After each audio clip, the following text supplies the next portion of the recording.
Assalamualaikum and welcome to another session of the Harvard Islamic Studies Circle, HISC Seerah, session 87 this week. Thank you for all the comments and suggestions previously.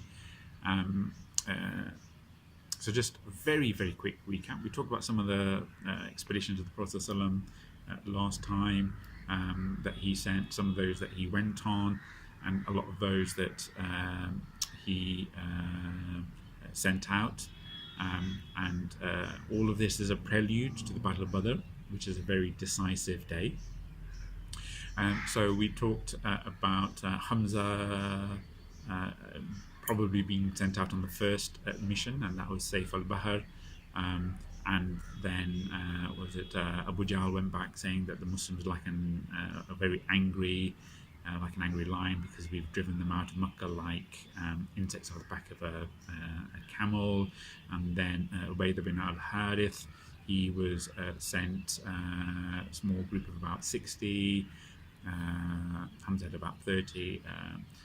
Ubaydah had about 60. Sa'd bin Abi Waqqas was the first one to fire an arrow, and then Sa'd bin Abi Waqqas was sent out the next mission, and he had about 20 horsemen. And the person who defected from the previous caravan, al-Miqdad, he was the one on this expedition that was carrying the banner. The first one the Prophet went on was Ghazwat al-Abwa or Ghazwat al-Wadan, where there was somebody who negotiated a peace between the Quraish and the Prophet Amr bin al-Makhshi, because he had a peace treaty with both the Quraish and the Muslims. That took about 15 days, that whole expedition. The Prophet then went on Buad. Again, he headed about 200 companions to get a really big caravan of about 2,500 camels, it said, led by Umayyah bin Khalaf. Missed that.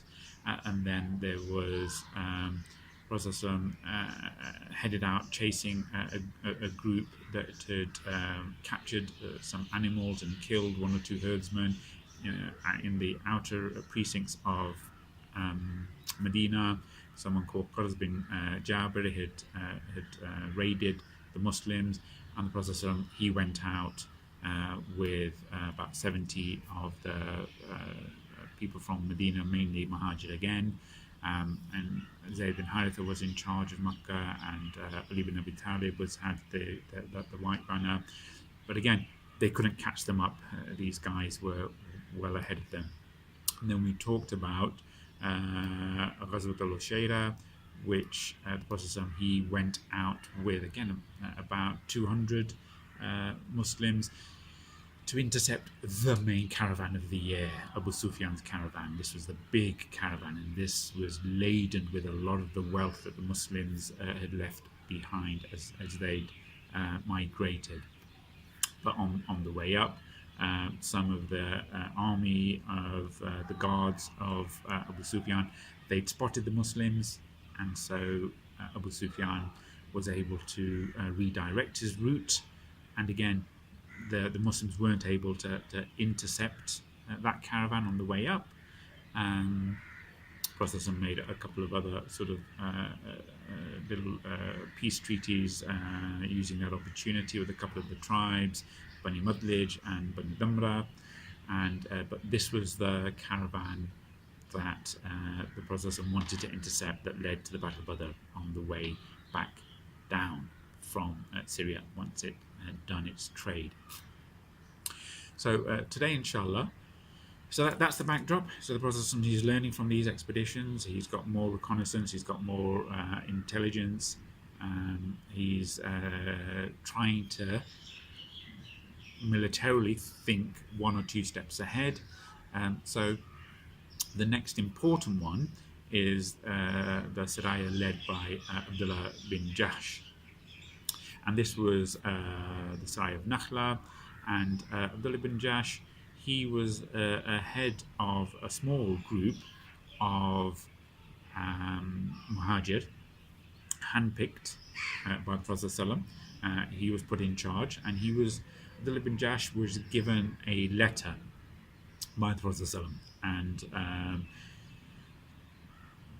instructed specific instructions, and this whole expedition was actually high stakes expedition, and it was shrouded in secrecy.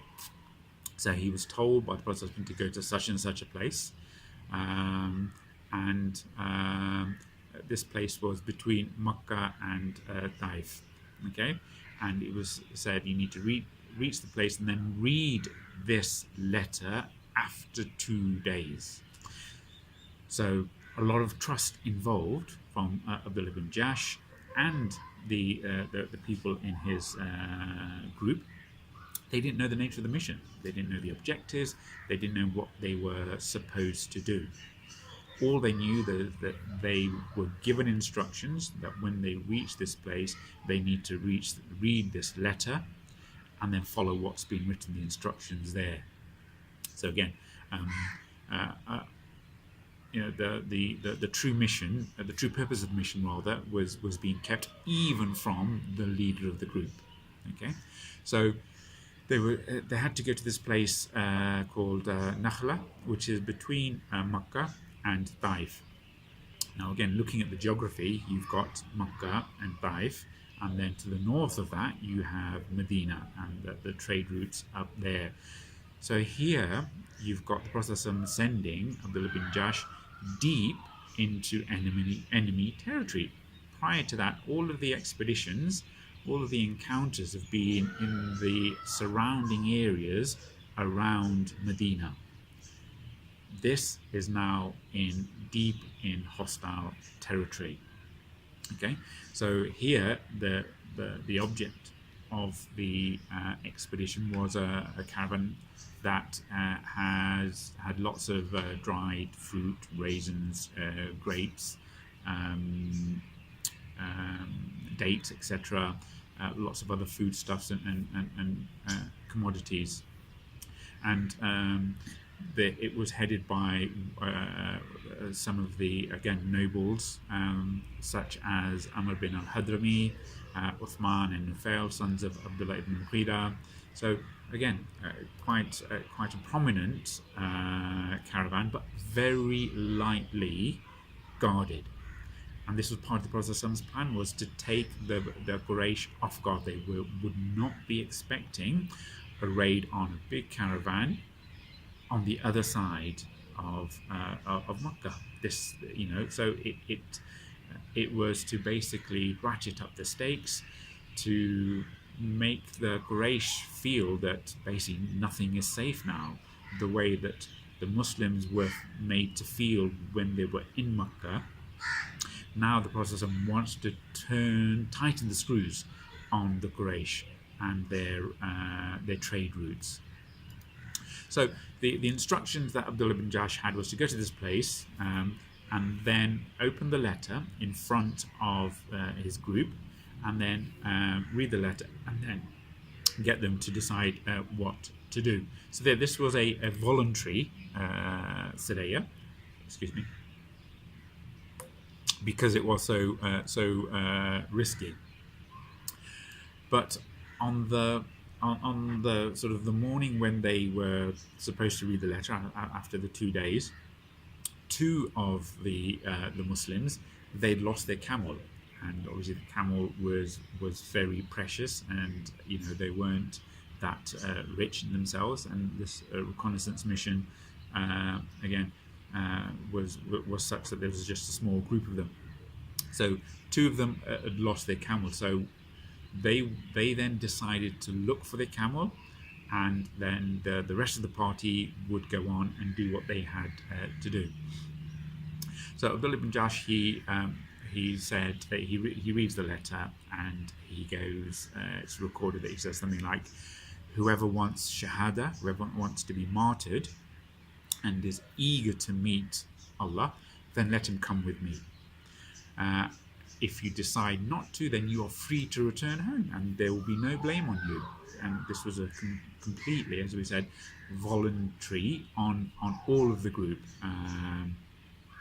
But because they're in enemy territory, he understood that actually the stakes are quite high, and there is a high chance that they may not come back alive. So he's putting this in very frank terms to the group that they've got with them. So they're there to intercept the caravan, and to gather intelligence, and to find out what's going on, and to bring that information back to the Prophet ﷺ. So the two people, Saad and Utbah, they'd sort of broken off from the main group because they'd gone to find their camel, and then they would meet them back in Medina. And then as Abdullah is undertaking the mission and trying to gather intelligence, he sees the big caravan. Now this was a very lightly guarded caravan, okay, and but it had a lot of riches. But they were stuck in almost a catch-22 situation, you could say, because this was the 30th of Rajab. Now Rajab was one of the 4 sacred months, okay? So there's Dhul Hijjah, there's Dhul Qada, there's Muharram, and there's Rajab. Now these are the 4 sacred months, and these had been sacred for the Quraysh for many centuries, going back to the time of Ibrahim, it's said. And so in these months, fighting was not allowed. So there was a chance to do commerce and trade and pilgrimage, because there's no fighting. These were sacred, and everyone understood that in the peninsula, that there was no fighting in these months. Having said that, the Quraysh were arrogant enough that they would actually change the months if they wanted to fight. So they would declare a month, rather than being Rajab, it was Muharram. Rather than being Rajab, it is Ramadan. So they were in that position where they would themselves take advantage of these months, and the months were quite fluid in that sense, and it was so year on year, not year on year, but every few years, you'd find months being juggled around by the Quraysh, and no one could say anything to them. And it was only at the time when the Prophet ﷺ was doing the Hajj, his Hajj al-Wada, he then said that the months are now aligned in the correct way, and he said this is now the order of the months. So this is the way Allah intended, and they are now in the right way, and we should stick to the months in that way. And there's no chopping and changing of months in the calendar now. But anyway, this was the 30th of Rajab, but it was the last hour or so of Rajab, and they could see the caravan as it's heading towards Mecca. So they're in a quandary. It's a lightly guarded caravan. If they intercept it now, they will get a lot of wealth, and they'll take it back to the Muslims, and this will be the first successful interception of a caravan. So they were quite tempted by that, but can they intercept it, because it's one of the holy months? So if they were to wait an hour or two until Maghrib, and then Rajab then passes, the problem then is that the caravan now, at the pace it's travelling, will enter into the sacred precincts of Mecca, again, which is sacred, and you're not allowed to raid or fight in the sacred area, because it's a haram. So do they raid it in the holy month, or do they defile the sanctity of the holy month, or do they defile the sanctity of Mecca? So they're having this discussion amongst themselves, what should we do? Then those that were remaining, it said there were about 6 that were remaining, they decided that this is too good an opportunity to miss. So they decide to intervene and intercept the caravan. So 8 or 9 camels loaded with all these goods, dried goods, spices, foods, etc. So they decide to capture it, and it was easy takings for them. and someone called Amr bin al-Hadrami, he was killed in the fighting. He was shot by an arrow, and the Muslims managed to take a couple of prisoners of war, the first prisoners of war, Uthman and al-Hakim, were captured, whereas a fourth one, Nakhlah, he escaped. So the first time Muslims were successful in capturing a caravan, first time someone was killed during one of the raids, and the first prisoners of war. So in themselves, they thought, well, this is actually quite a successful intervention, despite the fact that it was they violated the sanctity of the sacred months. So then they took the caravan back to the Prophet and presented them with the goods and told them what had happened. In the meantime, Nakhlah, who had escaped, went back to Mecca, and he basically, this was a way of generating a huge amount of propaganda against the Muslims. And so the Quraish had a field day against the Muslims, and the propaganda went into overdrive. They were spinning this like nobody's business, right? So the Quraysh were saying, look, the Muslims, look how corrupt they are, look how evil they are. They violated the sacred months. They are shedding blood. They're actually killing people, right? They are taking prisoners. They're taking our wealth, and all of this in the holy month. So really milking this for what they could milk it, and a lot of propaganda against the Muslims of the time. So exploiting this to the max, and again turning some of the tribes and the Quraysh, other people, against the Muslims. Okay, news gets back to the Prophet, and he's obviously aware of this propaganda. He knows how difficult this looks. As we would say, the optics aren't good. So Abdullah ibn Jahsh, he comes back to the Prophet and he presents them with all the goods, the booty, and the prisoners. And the Prophet, he doesn't know what to do. He said, look, I didn't tell you to do this. I didn't specifically tell you to take this caravan. I did not give you those instructions. The instructions were to gain some intelligence, find out what's going on, and report back to me. It wasn't to fight, and it certainly wasn't to fight in the holy month of Rajab, or to defile the sanctity of the haram of Mecca. I'm not going to take this wealth. I'm not going to take the prisoners. I'm not going to take accept this from you. And he basically was shunning them and waiting for Allah to advise him what to do. But rather than releasing the prisoners, he then said, actually, I'm not going to release these two prisoners until my two Muslims come back. So we talked about the two Muslims that had gone looking for their camel.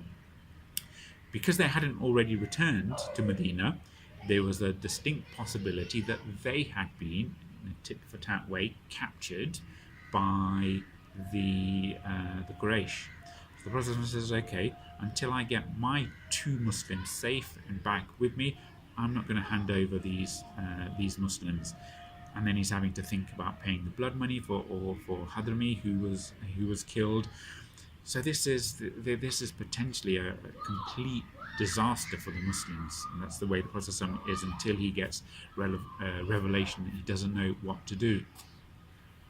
And then there's the anxiety of Abdullah ibn Jahsh, and he's thinking, well, I risked my life deep into enemy territory.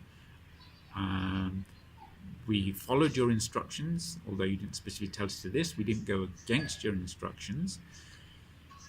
And now suddenly, we managed to capture some wealth for the Ummah. We managed to get some prisoners of war that we can negotiate, release. And now this is happening. So they're in a really difficult situation. The Prophet ﷺ is angry with them. Well, is Allah angry with them? And they really don't know how to handle this. So then Allah obviously reveals revelation where he talks about this specific issue, and he highlights the propaganda and gives resolution to the issue. And again, this is Allah subhanahu wa ta'ala talking now. He is the best of all judges, so he knows how to address all of these issues in the most just way. So then he's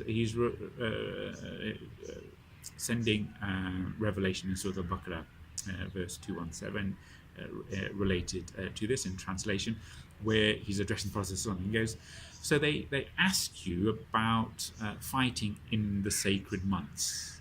Okay, so we talked about the 4 sacred months, because everyone is saying, well, what is the status of the sacred months?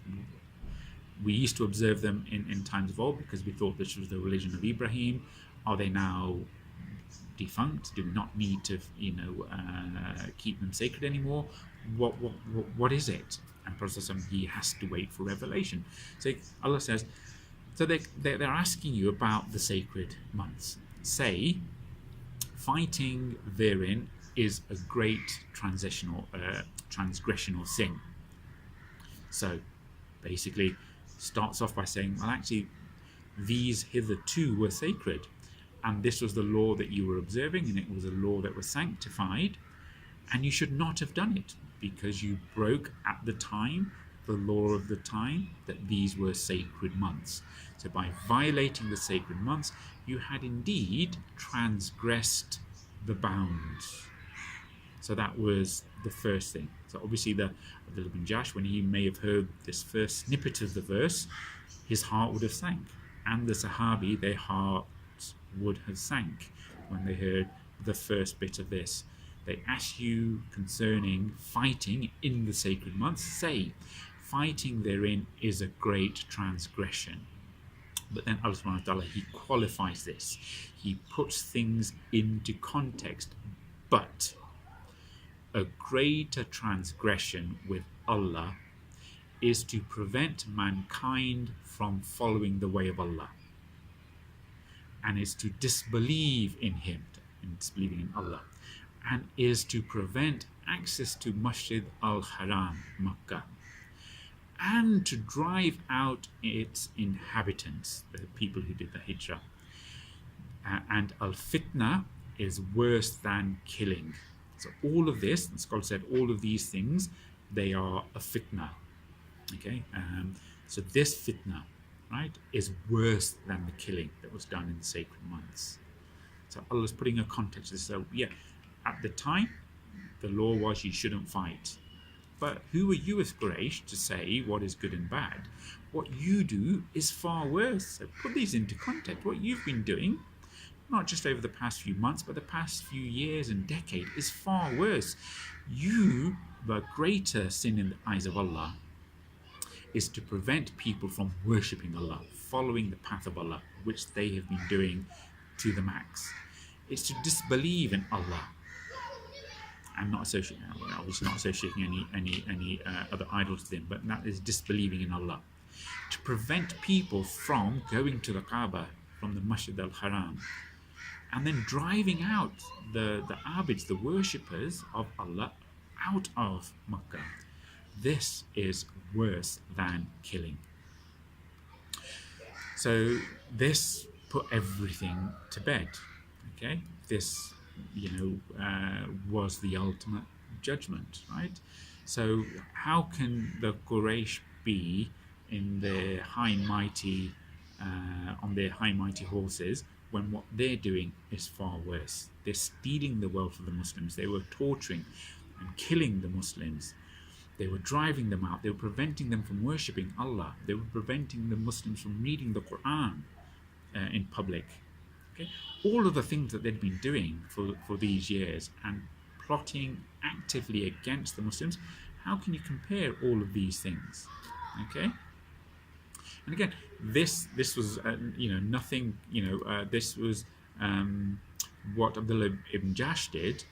Was different to the pure plunder Qais bin Jabr had done, when they'd killed a couple of herdsmen and looted some stuff, just some months before that.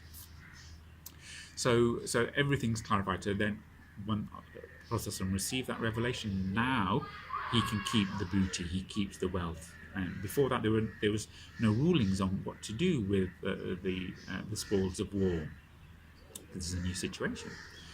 So then he gets to keep the booty, and then he instructs the Quraysh, I will give you back your prisoners of war, but only after I got safe word of Sa'd ibn Abi Waqqas and Utbah.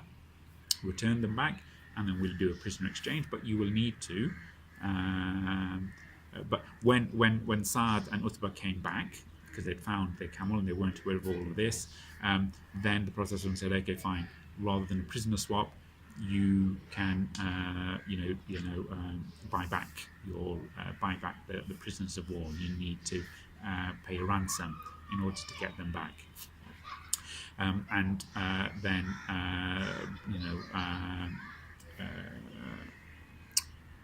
The interesting thing here is that of the two prisoners of war, Al-Hakim bin Qaysan and Uthman ibn al-Mughira, Uthman, he just went back. When his ransom was paid, he went back.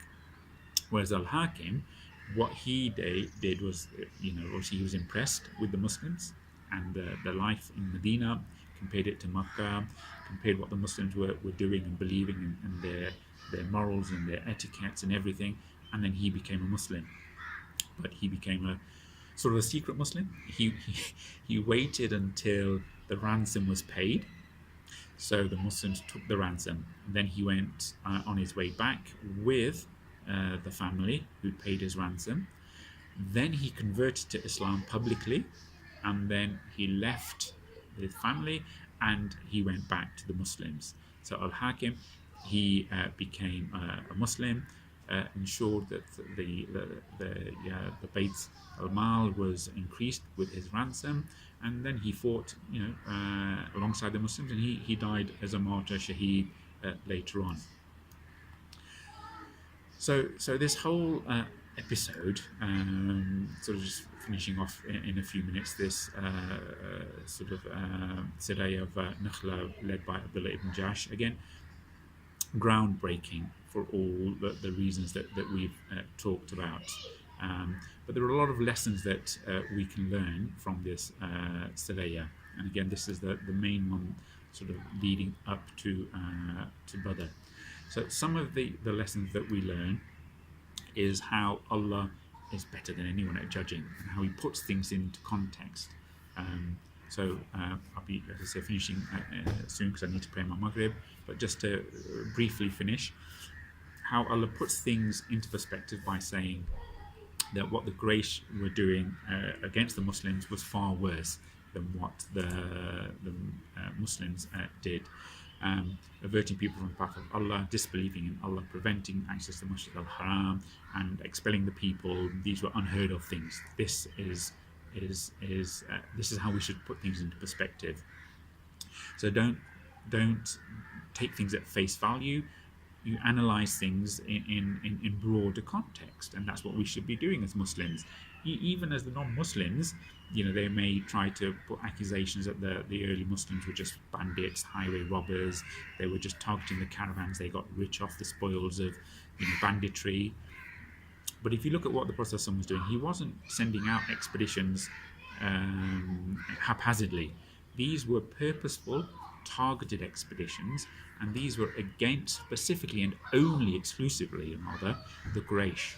Okay, so they weren't attacking any other tribe, and the wealth that they were after was their own wealth. It was the wealth of these few hundred Muslims that were forced to leave Mecca, and it was getting a share of their wealth back, and that was its justification. That was how it was perceived, and as I say, that was well known. But it's trying to put economic pressure on the Quraysh that they can't get away with the evil that they've been doing. So again, the torture, the attacking that the Quraysh had done, you need to put things into context. The Muslims were just trying to get back some of the wealth that was their own wealth. Okay, and again, even sort of modern day times, it's around looking behind this and not being gullible to the so-called fake news. And even Malcolm X, a few decades ago, says, look, if you listen to the media, like the Quraishi media at the time, they will have you believe that the oppressors are those oppressed are the terrorists, and the terrorists are the oppressors.